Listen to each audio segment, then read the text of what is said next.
ঠিক আছে, আমরা আসছি, আমরা কিনবো না, আমরা খেয়ে থেকে পিওর জিনিস খাবো, পানাফল। এখানে মানুষজন খায় না, বাট আমরা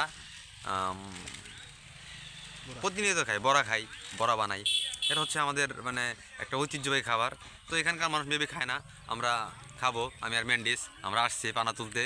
আমাদের কাজের ফাঁকে একটু সময় আমরা একটু বিনোদন নিলাম, প্লাস খাবারের জন্য এটা আমরা নিয়ে নিলাম জাস্ট। ওকে। এগুলো হচ্ছে পানা ফুল। অনেকেই এগুলা চিনেন কিনা জানি না, হয়তো অনেকেই চিনেন। এই পানা ফুল দিয়ে বড়া খাওয়া যায়। আসলে আপনারা কখনো খেয়েছেন কিনা জানি না, একবার খেয়ে দেখবেন, সেই টেস্ট।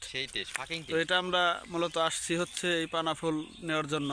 আপনি তুলে ওই সেই রাস্তার ধারে এখানে একটা পুষ্করিণীর মতো, সেইখানে আর কি। তো এখান থেকে আর কি আমরা পানা ফুল নিয়ে আমরা বড়া বানিয়ে খাবো।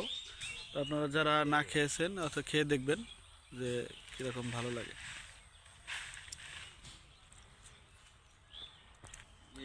দেখেন প্রচুর পানা ফুল, প্রচুর।